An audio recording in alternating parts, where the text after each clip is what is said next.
1943년 7월 의 러시아 평원. 끝없이 펼쳐진 초록과 황금빛 풍경이 높고 가혹한 여름 태양 아래 지평선까지 이어집니다.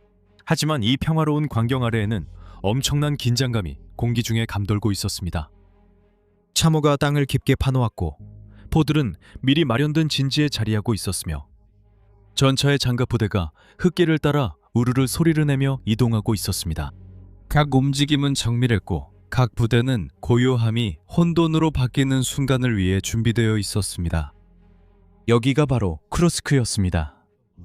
동부전선에서 한 번도 본 적 없는 최대 규모의 병력과 기계가 집결한 곳이었고 양측 모두 다가올 며칠이 결정적일 것임을 알고 있었습니다.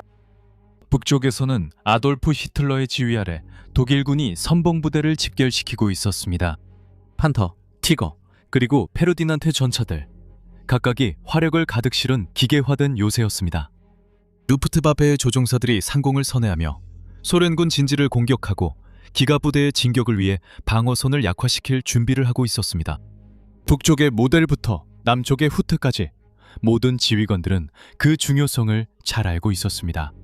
스탈린그라드의 참사 이후 이곳에서의 성공은 베어마우트에게 주도권을 되찾아 줄 수 있었고 잠재적으로 붉은 군대를 밀어내며 동부전선의 균형을 바꿀 수도 있었습니다. 반대편에서는 소련군도 똑같이 경계하고 있었습니다. 정보망에서는 독일군의 준비에 대한 보고가 끊임없이 올라왔고 이는 붉은 군대에게 공격이 시작되기 전에 이를 예측할 수 있는 드문 기회를 제공했습니다. 주코프 원소와 그의 장군들은 쿠르스크 돌출부를 요새로 탈바꿈시켰습니다. T-34와 KV-1 전차들이 햇빛에 반짝였고 승무원들은 훈련을 몰두하며 결연한 표정을 짓고 있었습니다. 이 긴장된 침묵 속에서 초원 자체가 숨을 죽이고 있는 듯했습니다. 약 300만 명의 병력과 수천 대의 전차, 수백 대의 항공기가 양측에 대기하고 있었습니다. 모든 결정, 모든 순간, 그리고 모든 실수가 평원 전체에 크게 영향을 미칠 것이었습니다. 7월 5일 이되자 포병의 천둥 같은 소리가 정적을 깨뜨렸고 역사상 가장 큰 전차전 중 하나가 펼쳐지게 되었습니다. 동부전선의 운명을 결정짓고 군사 역사에 영원히 흔적을 남길 거대한 격돌이었습니다. 월스 오브 더 월드에 오신 것을 환영합니다.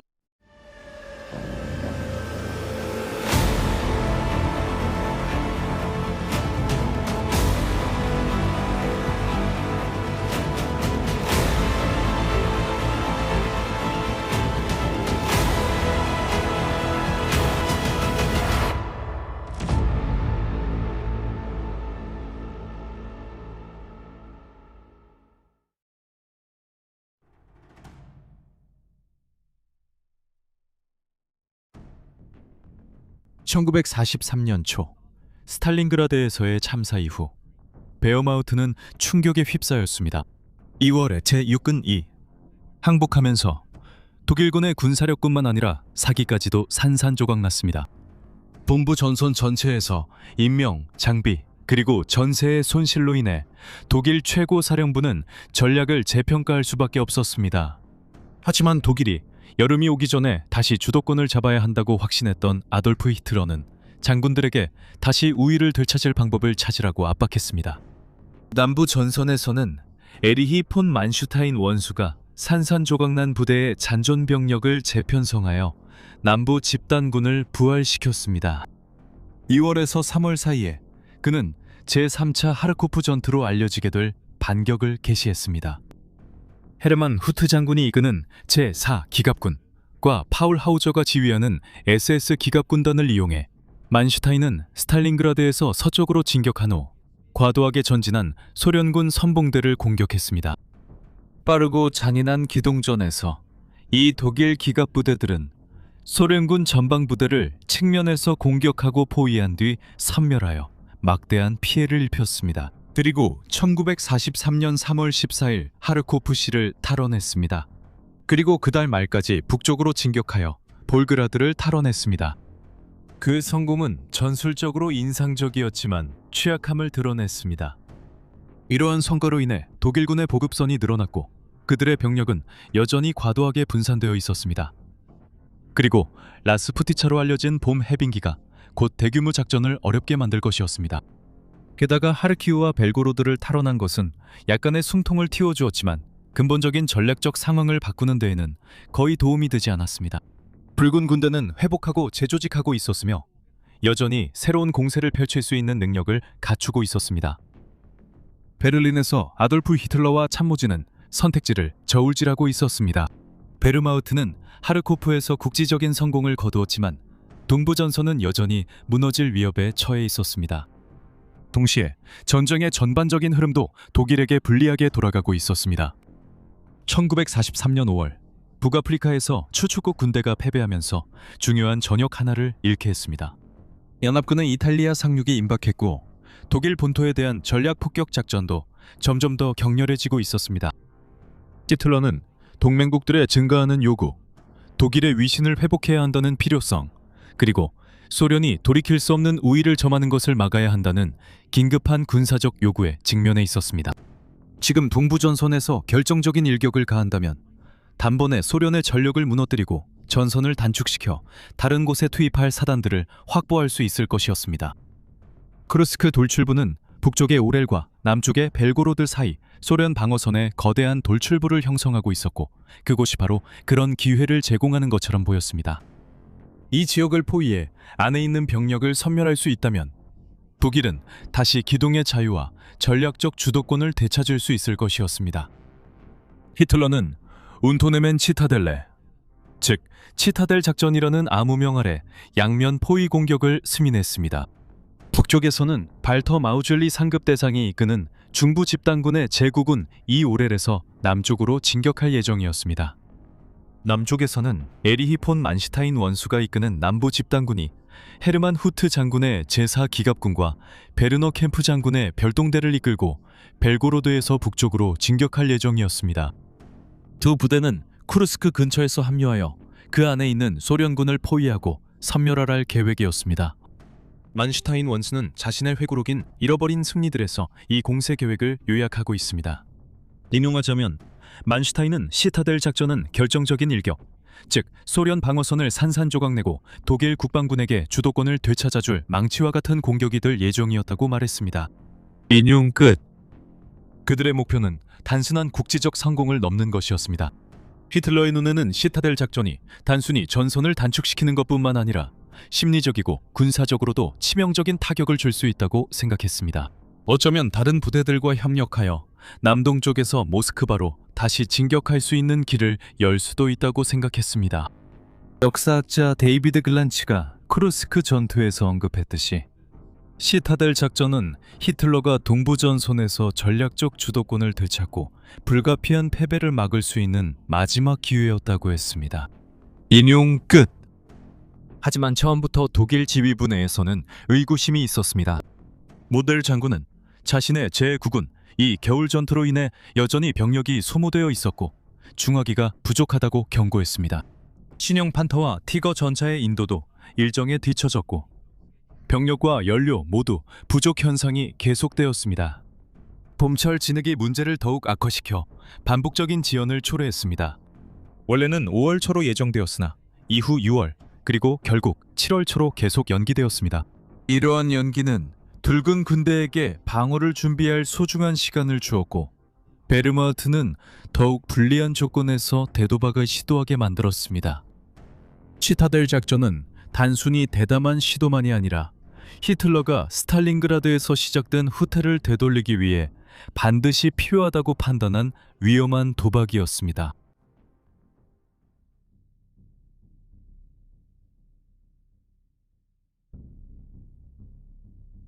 (1943년) 초까지 스탈린과 스타브카, 즉 러시아 최고 사령부는 히틀러가 조만간 동구전선에서 독일의 전세를 만회하려고 시도할 것임을 알고 있었습니다. 소련 정보부는 스위스에서 활동하는 스파이 조직과 영국의 울트라 감청을 통해 얻은 정보를 포함한 다양한 소스를 활용했습니다. 다음 독일군의 공격이 어디에 집중될지에 대한 좀 더 명확한 그림을 그리기 시작했습니다. 세부사항, 즉 정확한 시기와 병력 규모, 그리고 공격의 정확한 축에 대해서는 여전히 논란이 있었지만 소련은 쿠르스크 돌출부가 가장 유력한 공격 지점으로 떠올랐습니다. 스탈린그라드 전투 이후 전략적 영향력이 커진 게오르기 주코프 원수는 독일군의 어떤 진격도 받아내고 약화시킬 수 있는 방어 태세를 강력히 주장했습니다. 그는 1943년 4월 8일자 스탈린에게 보낸 편지에서 이렇게 경고했습니다. 인용하자면 첫 번째 단계에서 적은 그들의 최정예 부대, 즉 13, 15개의 전차 사단을 포함한 병력과 다수의 항공기 지원을 받아 북동쪽의 크롬스코의 오렐 집단과 남동쪽의 벨고로드 하르코프 집단으로 쿠르스크를 공격할 것이다. 나는 적의 선수를 치기 위해 가까운 시일 내에 우리 군이 공세로 전환하는 것은 바람직하지 않다고 생각합니다. 적이 우리 방어선에 맞서 스스로 소모되게 하고 그 전차들을 격파한 뒤 새 예비 병력을 투입해 전면적인 공세로 전환하여 그 주력을 완전히 금멸시키는 것이 더 나을 것입니다. 인용 끝. 이 지침에 따라 소련 최고 사령부는 로코소프스키를 돌출부의 북쪽 전선인 중앙전선에, 바투틴을 남쪽 전선인 보로네시 전선에 배치했습니다. 한편 이반 코네프가 이끄는 스텝 전선은 더 동쪽의 전략적 예비대로 유지되어 독일군이 본격적으로 공격을 시작하면 즉시 대응할 준비가 되어 있었습니다. 봄철 몇 달 동안 소련의 방어 준비는 거의 산업적인 규모로 이루어졌습니다. 중앙 전선과 보로네시 전선은 각자의 구역에 3개의 주요 방어선을 구축했고 각 방어선은 다시 요새화 구역으로 세분화되었습니다. 이 방어선 뒤에는 후퇴할 때 쓸 추가 3개의 방어선이 더 준비되었습니다. 3개의 주요 방어선의 전체 깊이는 약 40km에 달했습니다. 쿠르스크 양쪽에 구축된 총 6개의 방어선 전체는 깊이가 130km에서 150km에 이르렀습니다. 그 너머에는 스텝전 전선군이 추가 방어선을 유지하고 있었으며 일부 평가에 따르면 전체 방어 깊이는 300km에 육박했습니다. 운병 작업은 엄청났습니다. 소련 전투 공병들과 엄청난 수의 민간인들. 1943년 여름에는 약 30만 명의 노동자들이 참호를 파고 대전차 도랑을 만들고 철조망 장애물을 설치했으며 기관총 진지를 위장했습니다. 지뢰밭이 곳곳에 설치되었습니다. 돌출부 전역에 50만 개가 넘는 대전차 지뢰와 약 44만 개의 대인 지뢰가 매설되었으며 가장 높은 밀도는 첫 번째 방어선에 집중되었습니다. 이 지뢰밭들 중 일부는 1km마다 약 1,500개의 대전차 지뢰와 약 1,700개의 대인 지뢰가 매설될 정도로 밀집되어 있었습니다. 참고로 이는 60cm, 즉 약 2피트마다 이동할 때마다 거의 확실하게 지뢰를 밟게 된다는 의미입니다. 방어 거점은 공격 예상 주요 진입로 중심으로 구축됐습니다. 각 거점에는 일반적으로 여러 대의 대전차포, 소화기, 벙커, 박격포가 포함되어 있었습니다.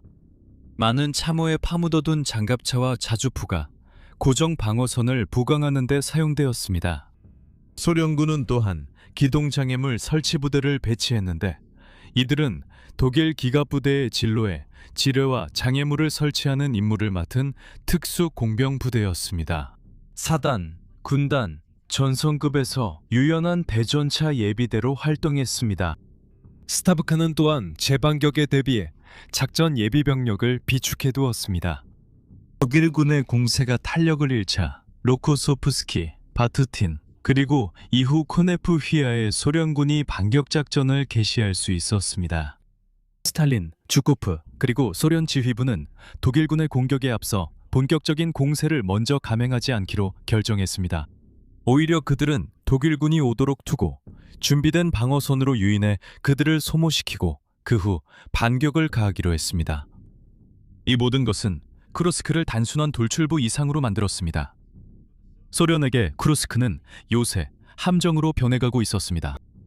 7월에 독일군이 공격을 감행했을 때 그들은 단순히 전선을 돌파해야 하는 것이 아니라 준비된 방어선, 지뢰밭, 예비군, 그리고 반격의 순간을 기다리는 러시아군이 도사리고 있는 미로아도 같은 곳을 상대해야 했습니다.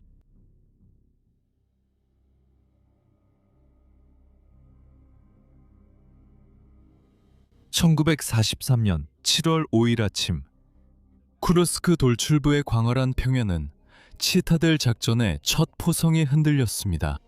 전차가 진격하기도 전에 독일군은 맹렬한 포격을 퍼부으며 북쪽에서는 거의 1시간 반, 남쪽에서는 1시간 동안 소련의 전방 진지를 두들겼습니다. 수천 발의 포탄이 터지는 천둥 소리에 곧 루프트바페 폭격기의 굉음이 더해졌습니다. 이들은 방어 진지와 소련의 비행장을 공격하며 저항을 약화시키고 제공권을 장악하려 했습니다. 그 후 지갑 선봉대가 전진하기 시작했습니다.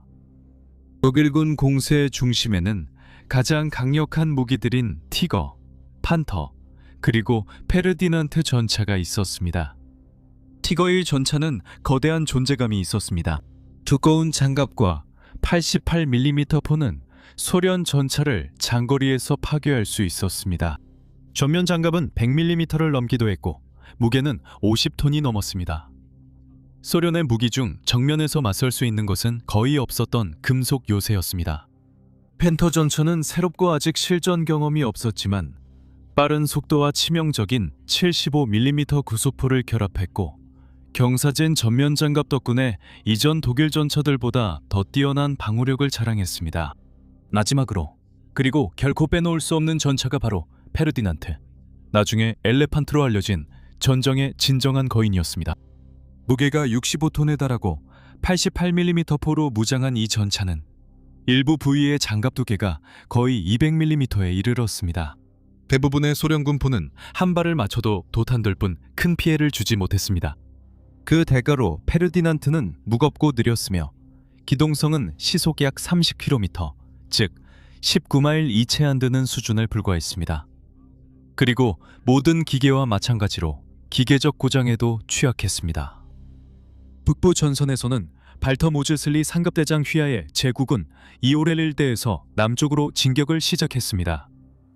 모즈슬리의 부하들은 곧바로 깊은 지뢰밭, 강화된 대전차 진지, 그리고 잘 준비된 소련의 방어선에 직면했습니다.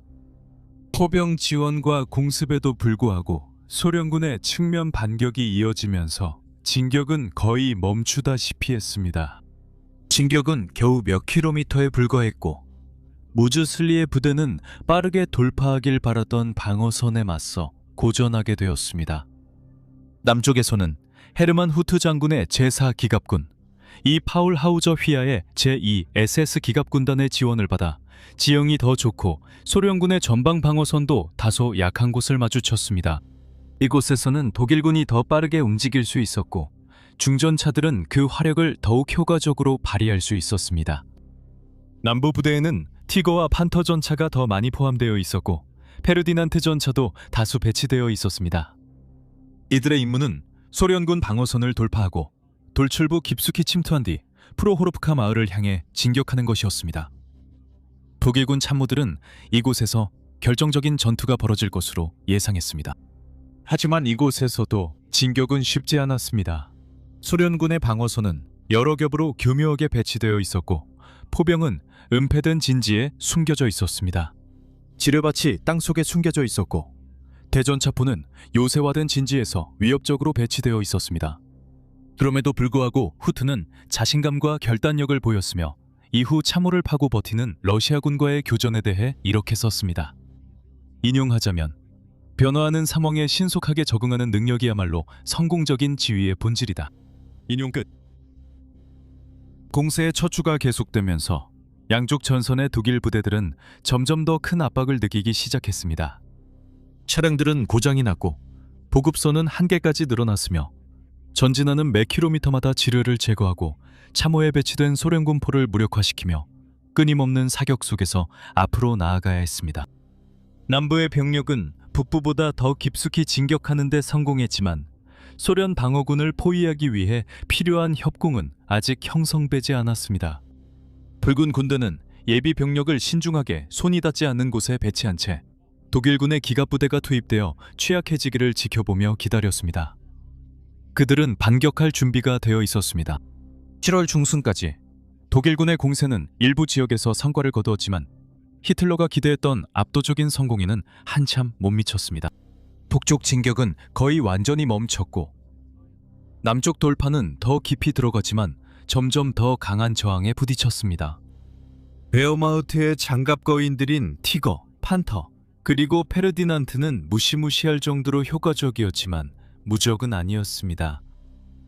이제 다음 거대한 충돌, 즉 프로로프카에서 벌어진 대규모 전차전이 펼쳐질 무대가 마련되었습니다. 이 전투는 독일의 기술력과 소련의 저항력을 시험하는 자리였으며 일부는 이를 전쟁 최대의 전차전이라고 부르기도 합니다. 이제 전선이 형성됐고 병사들은 준비를 마쳤으며 쿠르스크의 평연은 다가오는 폭풍을 기다리고 있었습니다.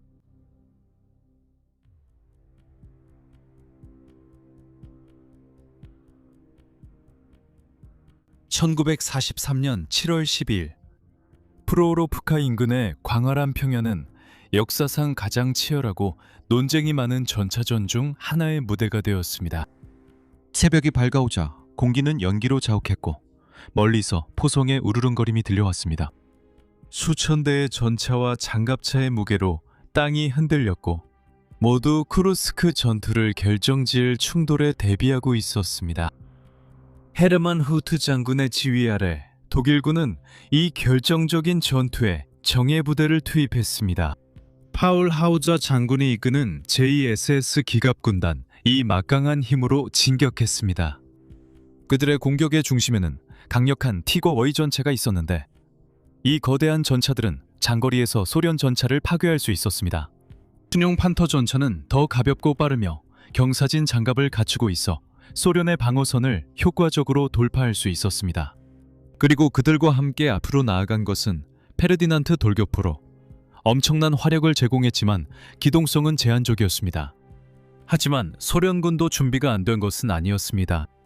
파벨 로트미스트로프 장군이 지휘하는 제5 근위 전차군, 이 독일군의 맹공에 맞서기 위해 준비하고 있었습니다.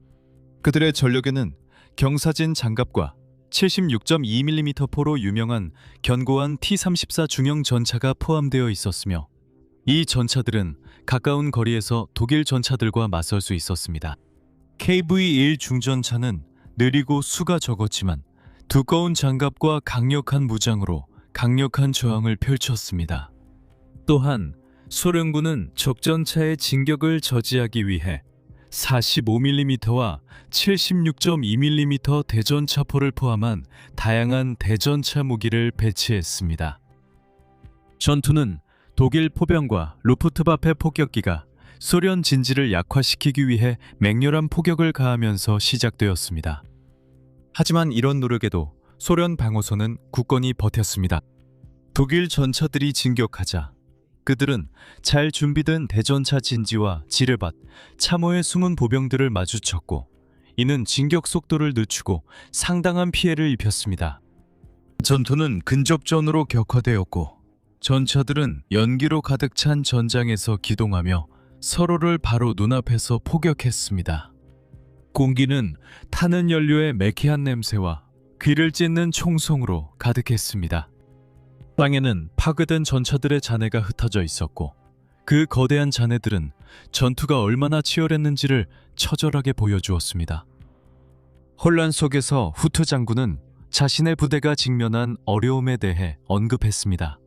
인용하자면 지휘부는 늘 내재된 관성적인 경향과 예기치 못한 상황에서의 무력함을 극복했습니다. 인용 끝. 이 언급은 예상치 못한 저항과 변화하는 전장의 본질 앞에서 요구되는 적응력을 강조하는 것입니다. 초기 독일군의 진격에도 불구하고 소련의 반격이 점차 타격을 주기 시작했습니다. 제5근위 전차군은 독일군 진영의 약점을 파고들며 일련의 조직적인 공격을 감행했고 상당한 피해를 입혔습니다. 독일군은 병력이 분산되고 손실이 늘어나면서 그들의 기세를 유지하는 데 어려움을 겪었습니다. 프로호로프카 전투는 즉시 전설이 되었으며 소련 자료에서는 종종 역사상 가장 큰 전차전으로 묘사됩니다. 당시 소련의 기록에 따르면 1200대가 넘는 전차가 전장에서 맞붙은 거대한 전투였다고 전해지며 이 수치는 붉은 군대의 저항 규모와 영웅성을 더욱 부각시켰습니다. 이러한 수치는 널리 홍보되어 전시 선전의 핵심이 되었고 이 전투를 거대한 기갑 전력 간의 거의 종말론적인 사투로 묘사했습니다. 하지만 현대 역사가들은 이 수치를 상당히 수정했습니다. 독일과 소련 양측의 기록을 면밀히 조사한 결과 실제로 전투에 투입된 전차의 수는 양측을 합쳐 600대에서 800대에 가까웠던 것으로 보입니다. 어떤 기준으로 보더라도 여전히 엄청난 숫자이지만 소련의 주장보다는 훨씬 적은 수치입니다. 역사학자 데이비드 글렌치의 말을 빌리자면 프로호로프카 전투는 역사상 하루 동안 벌어진 가장 큰 전차전이 아니었습니다. 그것은 독일 판처 부대의 최후의 돌격을 의미하지도 않았고 동부전선 전체의 전쟁 운명을 결정지을 만한 전투도 아니었습니다. 하지만 의심할 여지 없이 그것은 매우 중요한 교전이었고 소련 제5근위 전차군에게는 재앙이었습니다. 인용 끝. 이 신중한 평가는 프로호로프카의 신화와 현실을 모두 담아내고 있습니다. 독일군이 돌파구를 마련하지는 못했지만 협공의 진격이 느려지고 결국 멈추게 되었으며 소련 제5근위 전차군 이 프로호로프카에서 전투의 대부분을 감당했습니다. 소련군은 병력과 전차 모두에서 극심한 손실을 입었으며 하루 만에 수백 대의 전차가 파괴되거나 무력화된 것으로 추정됩니다. 전략적으로 프로호로프카 전투는 결국 소련의 반격과 시타델 작전의 실패에 기여했습니다. 하지만 전술적으로는 남부에서 독일군 기갑부대가 비교적 잘 버텼습니다.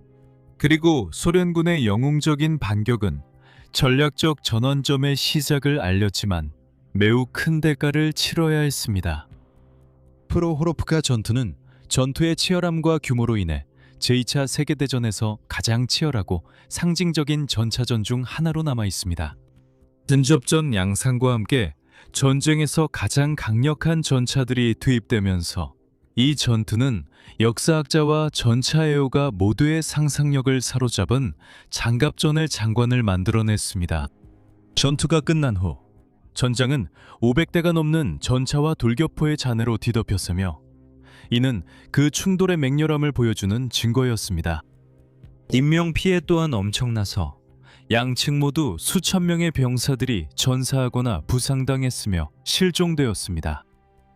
프로호로프카 전투는 동부전선에서 전환점이 되었습니다. 독일군은 결정적인 돌파에 실패하고 후퇴할 수밖에 없었습니다.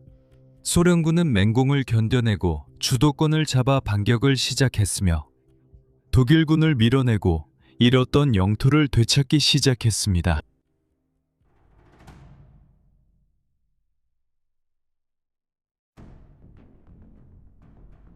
시타델 작전이 중단된 후 소련군은 신속하게 방어에서 공격으로 전환했습니다.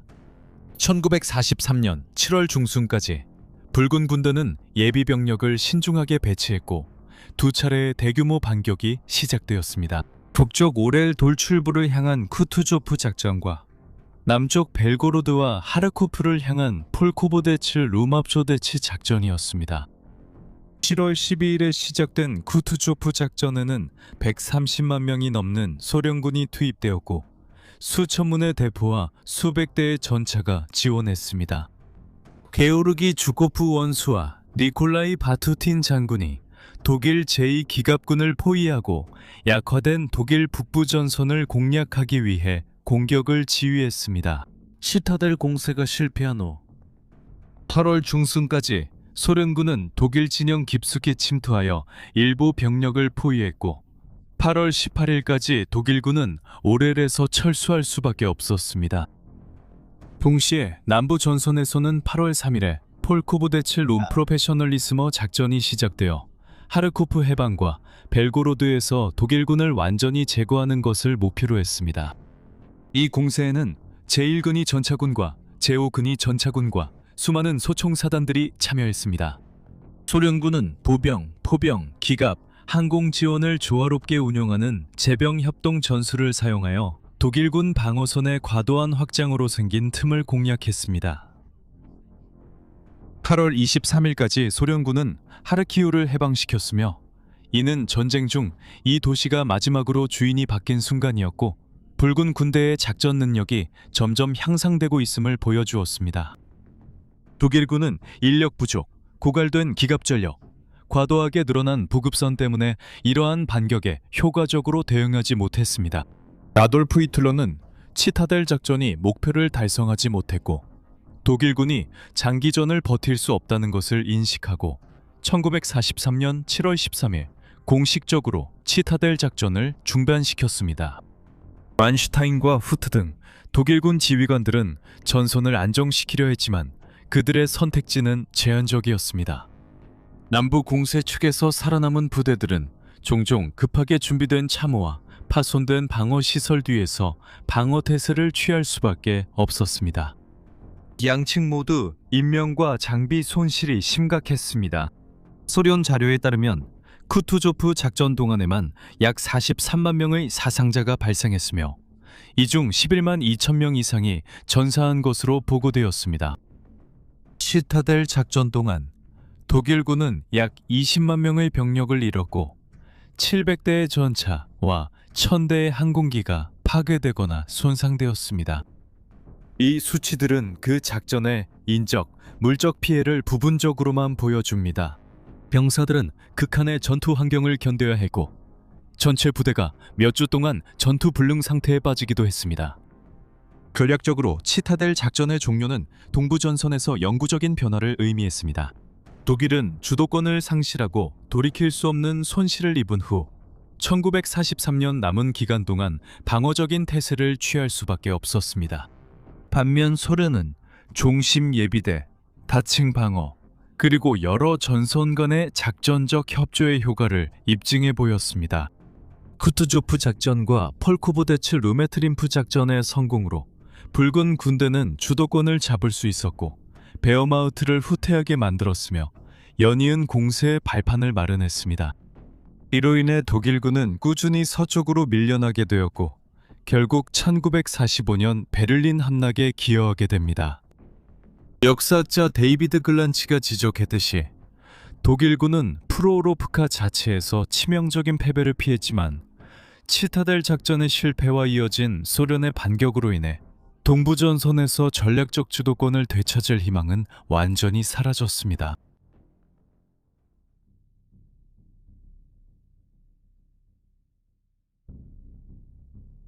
쿠르스크 전투는 제2차 세계대전과 기갑전의 역사에 오래도록 남는 흔적을 남겼습니다. 적군이 처음으로 대규모 독일군 공습을 막아냈을 뿐만 아니라 곧바로 대규모의 지속적인 반격으로 전환하는 데에도 성공했습니다. 쿠투조프 작전과 폴코보데츠 루밀체프 작전의 성공은 소련이 더 이상 단순히 생존을 위해 싸우는 것이 아님을 보여주었습니다.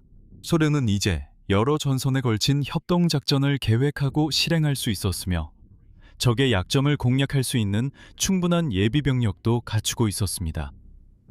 붉은 군대는 제병협동 전술과 보병, 기갑, 포병, 항공 지원 간의 협조에서 점점 더 정교해졌으며 이러한 전술은 이후 독일군을 서쪽으로 몰아내는 작전의 본보기가 되었습니다. 베어마우트에게 쿠르스크 전투는 심리적으로도 물리적으로도 큰 타격이었습니다. 치타델 작전의 실패는 전쟁 초기부터 이어져 오던 독일군의 무적 신화를 산산이 깨뜨렸습니다. 아돌프 히틀러의 결정적인 돌파에 대한 집착은 독일군에게 돌이킬 수 없는 병력, 전차, 항공기의 손실을 안겼고 결국 동부전선에서 영원히 수세에 몰리게 만들었습니다. 심지어 가장 두려움을 샀던 판처 부대들조차 더 이상 전투의 주도권을 줄 수 없게 되었습니다. 데이비드 글란츠는 이번 작전이 독일군의 작전 계획의 한계와 소련멘트군의 회복력을 모두 드러냈다고 지적합니다. 소련군은 독일 국방군의 가장 강력한 공격을 흡수하고 견디며 결국에는 반격하는 법을 배웠습니다. 쿠르스크 전투는 이후 산업화된 전쟁의 상징이자 동부전선의 전환점이 되었습니다. 쿠르스크 전투는 역사상 가장 큰 전차전으로 기억될 뿐만 아니라 양측 모두의 치밀한 준비, 정보 활동, 그리고 엄청난 규모의 노력으로도 기억됩니다. 오늘날 쿠르스크 전투는 전쟁의 가혹함을 보여주는 증거로 남아 있습니다. 번개처럼 빠른 기습과 신속한 기동에서부터 소모전식의 조직적인 작전에 이르기까지 전례 없는 규모의 인력, 물자, 그리고 계획이 결합되었습니다. 군사 역사에서 쿠르스크는 단순한 전투 이상의 의미를 가집니다. 저것은 전쟁의 주도권이 결정적으로 바뀐 순간이었고, 붉은 군대가 베를린을 향해, 그리고 제2차 세계대전의 종말을 향해 멈출 수 없는 진격을 시작한 때였습니다.